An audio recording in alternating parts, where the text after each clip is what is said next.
કેમ છો મિત્રો? જય શ્રી કૃષ્ણ। આજે આપણે પંખડી બાય બનાવતા શીખીશું। તેની માટે સૌથી પહેલાં કાગળ લેવાનો છે। આપણે એક જ બાય માટે 2 બાય કટિંગ કરવાની છે કાગળની, તો આપણે ડબલ ઘડીમાં કાગળ લીધો। હવે એને 4 ઘડી કરી છે। હવે એના ઉપર આપણે માપ લઈશું। સૌથી પહેલાં લઈશું લંબાઈ 4 ઇંચ વત્તા 1 ઇંચ, 5 ઉપર નિશાન કરીશું। હવે આર્મહોલ માટે 3 ઉપર, પાછળની સાઈડે પણ 3 ઉપર, 5 ઉપર અને 6 ઉપર, પાછળ 1 ઇંચ આપણે એક્સ્ટ્રા રાખવાનું છે માપ। હવે એને લીટી દોરી જોડી દઈશું, બધા જ પોઈન્ટને જોડીશું। હવે અહીંયા લઈશું આપણે આર્મહોલનો બીજો ભાગ। આર્મહોલ 14 છે તો આપણે 7 માપ લીધું છે, એની બહાર લઈશું 1.5 ઇંચ। હવે અહીંયા લઈશું મોરીનો બીજો ભાગ, બહાર લઈશું 1.5 ઇંચ। એ જ માપ સેમ આપણે નીચે કરીશું। ત્યાંથી આપણે પંખડીનો શેપ આપવાનો છે। હવે અહીંયા સીધી લીટી દોરી ક્રોસ લાઇનથી શેપ જોડી દઈશું। આપણે બધા પોઈન્ટ જોડ્યા પછી હવે અહીંયા લઈશું સેન્ટર કરીશું। 7 અડધા 3.5, 3.5 અડધા 1.25, એ રીતે ના ફાવે તો તમે આવી રીતે પણ કરી શકો છો। અહીંયા લઈશું 5 ઇંચ, એની ઉપર લઈશું 5 ઇંચ અને 1 પોઈન્ટ, આવી રીતે 5 ઇંચ અને 1 પોઈન્ટ માપ લેવાનું છે ઉપર। અહીંયા લેવાનું છે 5 ઇંચ, અહીંયા પણ 5 ઇંચ અને 1 પોઈન્ટ લેવાનો છે। અને હવે આપણે શેપ દોરીશું, હાથથી જ આનો શેપ આપીશું। શેપિયાની કોઈ જરૂર હોતી નથી મિત્રો, જો તમે પ્રેક્ટિસ કરો તો તમને હાથથી પણ આવી રીતે શેપ આપતા આવડી જાય છે। શાંતિથી શેપ માટે પ્રેક્ટિસ કરવાની હોય છે। અહીંયા લઈશું 2.5 ઇંચ। હવે 2.5 ઇંચને આપણે લાઈન જોડવાની છે, પણ લંબાઈ આપણી 4 ઇંચ હતી તો 4 ઇંચ ઉપર આપણે નિશાન કરીશું। આ રીતે શેપને જોડી દઈશું। સોરી મિત્રો, 1/2 ઇંચ આપણે સિલાઈ માટેનું લેવાનું છે, તો આપણે આ લાઈન લેવાની છે, આ નથી લેવાની। ઉપરની લાઈનને કાઢી નાખશો અને નીચે લઈશો। હવે અહીંયા આગળ આ પોઈન્ટ સાથે જોડીશું। પંખડી બાયનો આપણે શેપ આપવાનો છે જેની માટે। હવે તમારે આ લાઈન જે આપી છે એના પણ અડધા કરવાના છે। આપણે શેપ માટે થોડો રાઉન્ડ આપવાનો છે, જેની માટે આપણે સેન્ટર કર્યું છે। હવે બાયને કટિંગ કરી લઈશું। આપણે એક જ શેપ અત્યારે કાપવાનો છે, 2 શેપ નથી કાપવાના। ધ્યાનથી જોજો બીજો શેપ ક્યારે કાપીએ છીએ અને કેવી રીતે કાપીએ છીએ। આપણે એક બાયના કટિંગ માટે 2 કાગળની જરૂર પડી છે મિત્રો। પેપર કટિંગ કરવાથી આ જ ફાયદો થાય છે કે આપણું કાપડ બહુ વેસ્ટ નથી થતું। હવે તમારે આ રીતે બંને જગ્યાએ આપણે સેન્ટરમાં કટ આપી દીધા છે, 3 પોઈન્ટ થયા છે આપણે કટના। હવે અહીંયા શેપ આપીશું પંખડીનો। શેપ માટે અહીંયા આગળ તમારે 5 ઇંચ ઉપર લેવાનું છે થોડું, અડધાની જરૂર નથી પડી આપણે સેન્ટરની, પણ અહીંયાથી આ રીતે આપણે શેપ આપી દેવાનો છે। હવે બીજો શેપ આપણે હમણાં નથી આપવાનો। એક કાગળ ઉપર કરી કટિંગ કરી લઈશું પાંખડીનું। આ રીતે આપણી બાય કટિંગ થઈ ગઈ છે। હવે બીજો શેપ આપણે ક્યારે કાપવાનો છે ધ્યાનથી જુઓ મિત્રો। આને અહીં ઉપરથી છૂટું પાડ્યું છે। હવે આપણે આગળનો શેપ આપણે કર્યો નથી, પાછળ ડિઝાઇન છે, જેથી હું તમને આ સાઈડે શેપ આપીને બતાવું છું।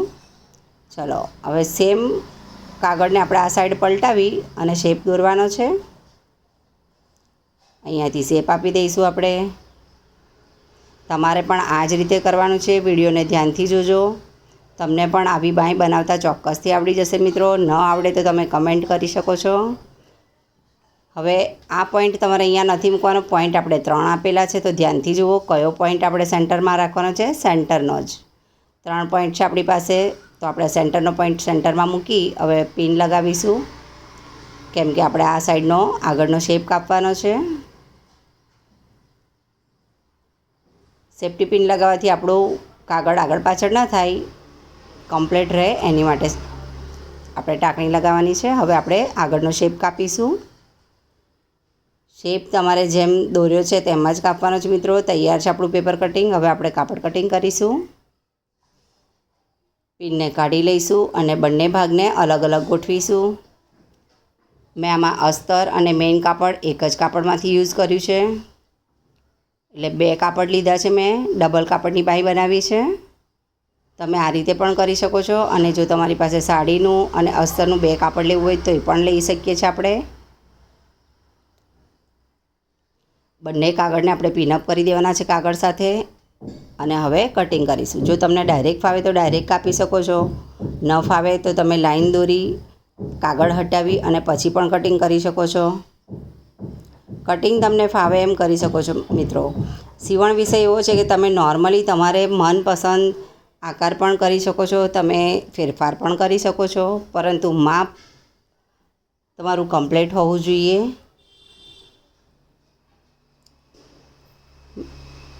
આને પણ સેમ એ જ રીતે કાપીશું મિત્રો.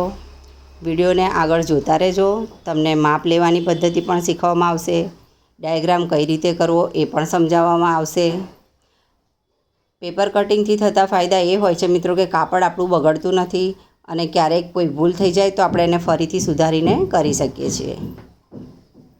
વિડીયો પસંદ આવે તો લાઈક કરજો, શેર કરજો, ચેનલને સબસ્ક્રાઈબ પણ કરજો મિત્રો, જેથી તમને બીજા નેક્સ્ટ વિડીયો ફટાફટ જોવા મળે.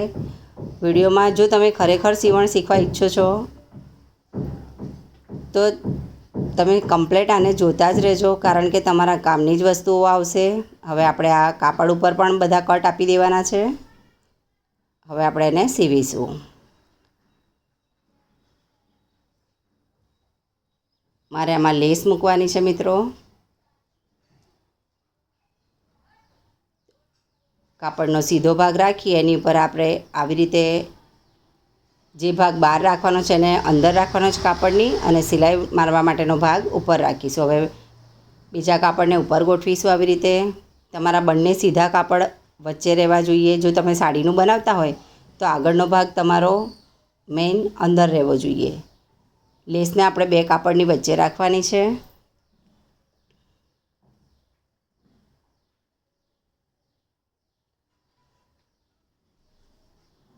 મિત્રો સિલાઈ ધીરે ધીરે જ કરવાની છે, ફટાફટ નથી કરવાની. તમને વિડીયોમાં ફિનિશિંગવાળા કપડાં દેખાતા હોય છે સિવાયેલા, તેમાં શું હોય છે કે એ લોકો ઇસ્ત્રી વિસ્ત્રી મારીને અમે કરતા હોઈએ છીએ. દરેક વ્યક્તિની પાસે ઇસ્ત્રી હોય જરૂરી નથી. જો તમારી પાસે ઇસ્ત્રી ન હોય તો તમે એને ફિનિશિંગ નખથી અને એ રીતે પણ કરી શકો છો.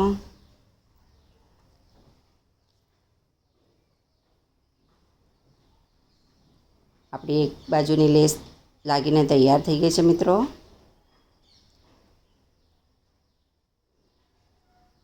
હવે આને સીધું કરી અને આપણે ધાર ઉપર મશીન મારવાનું છે. હવે આપણે બીજા ભાગમાં કરીશું. પહેલાં એનું માપ કરી લઈશું કે આપણે બીજા ભાગમાં ક્યાંથી લેસ લગાવવી. બીજા ભાગમાં આપણે છેક ઉપરથી લેસ નથી લગાવવાની, આટલેથી લગાવીશું તો ચાલશે. બહારની સાઈડે દેખાય નહીં એટલી ગેપ રાખવી આપણે. પહેલાં સેન્ટરને સેન્ટરમાં ગોઠવીશું. બધા જ પોઈન્ટ સાથે મળી જાય. અહીંયા નિશાન કરો કે આપણી લેસ અહીંયા સુધી છે. હવે નિશાન કરો કે આટલે સુધી આપણે લેસ મૂકવાની છે. પોઈન્ટ કર્યા પછી જ તમારે આગળ કામ કરવું મિત્રો, જેથી ભૂલ ન થાય. હવે આની અંદર આપણે આ રીતે લેસને ગોઠવી દઈશું. જેમ પહેલાં મૂકી હતી, જે ભાગ તમારે બહાર રાખવાનો છે અને અંદર રાખવાનો છે, અને આ રીતે સિલાઈ કરવાની છે. બાંય વળાંકવાળી છે મિત્રો, તો આપણે એને ધીરે ધીરે જ સિલાઈ કરવાની છે.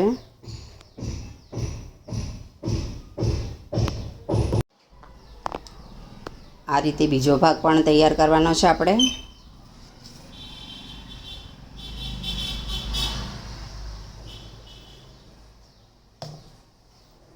હવે બંને ભાગ આપણા તૈયાર થઈ ગયા છે મિત્રો.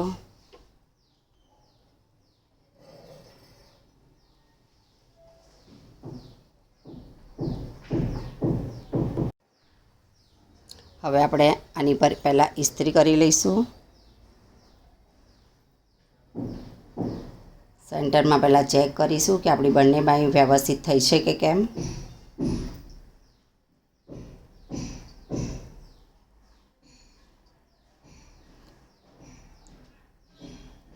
બાંય આપણી તૈયાર થઈ ગઈ છે મિત્રો સિવાયને.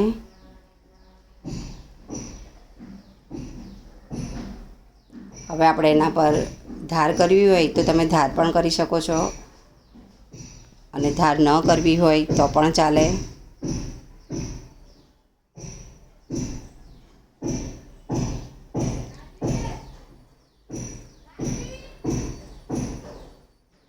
હું ધાર સિલાઈ કરી રહીશું ઉપર. આ જ રીતે તમારે ધાર પણ કરવાની છે. ધારની સિલાઈ આપણી લેસ બહાર રાખી અને એની ઉપર આપણે કરી લઈશું. હવે એને ઇસ્ત્રી કરી લઈશું.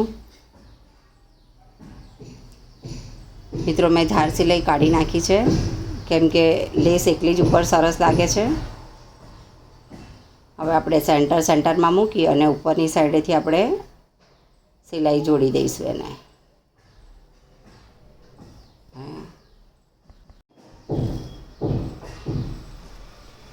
સેન્ટરને સેન્ટર સાથે મૂકી અને પિન લગાવી દેવી આપણે. સહેજ સરખું કરી કમ્પ્લીટ કરી અને પછી આપણે ટાંકણી લગાવી દઈશું કેમ કે આપણા કાપડના 4 પડ છે. 4 પડને વ્યવસ્થિત સિલાઈ આવે એ માટે આપણે ટાંકણી લગાવવી જરૂરી છે મિત્રો. જો તમને એમનેમ ફાવે તો તમે એમનેમ પણ કરી શકો છો. ટાંકણી લગાવો તો તમારી સિલાઈ સારી આવે. અને શીખવાવાળા નવા જે હોય છે એમણે તો જરૂરથી આ રીતે ટાંકણી લગાવીને જ કામ કરવું, જેથી બધા જ પડ વ્યવસ્થિત ફિટિંગ થાય.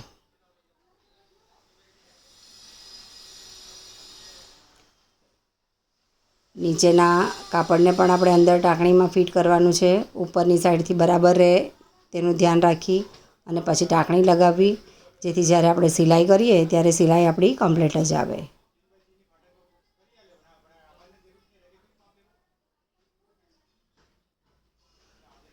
હવે આપણે અહીંયાથી સિલાઈ મારવાની શરૂ કરીશું. આ સિલાઈને આપણે થોડે સુધી જ કરીશું.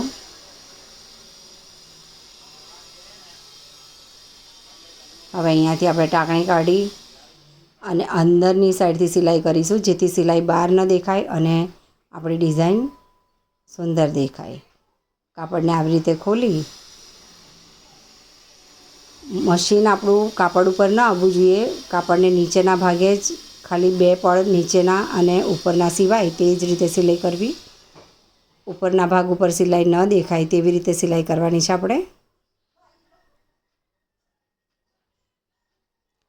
નીચેનું આપણું સેન્ટર પણ વ્યવસ્થિત રાખવાનું છે. સેન્ટર ખસી ન જાય તેનું પણ ધ્યાન રાખવું મિત્રો. કોઈ પણ કામ કરીએ આવી રીતનું ડિઝાઇનવાળું વર્ક કરીએ તો આપણે શાંતિથી જ કરવું. થોડે વળાંક સુધી આપણે આ સિલાઈને કરી અને પછી લોક કરીશું. આવી સિલાઈ આપણે બંને શેપ બાજુ કરવાની છે.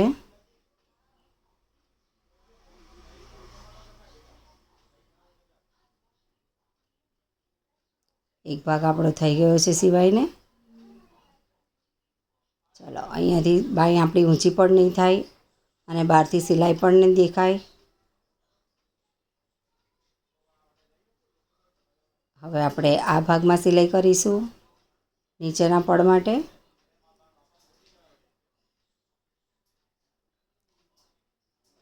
આ કાપડ ઉપર ખાસ સિલાઈ આવે તેનું ધ્યાન રાખવું. નીચેના ભાગમાં સિલાઈ આપણે નીચેના ભાગની ધાર ઉપર આવે તેવી જ રીતે કરવાની છે. બસ અહીંયા સુધી જ આપણે સિલાઈ કરવાની છે, બહુ દૂર સુધી નથી મશીન મારવાનું. અહીંયા લોક કરી લેવું સિલાઈને. છેક વળાંક સુધી નથી લઈ જવાની મિત્રો, થોડે સુધી જ લઈ જવાની છે.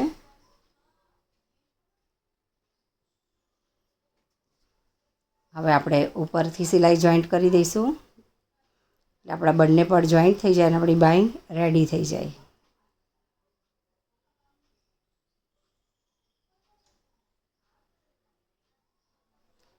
વળાંક છે મિત્રો, કાપડના 2 પડ ભેગા છે તો આપણે આવી રીતે ધીરે ધીરે જ મશીન મારવાનું છે.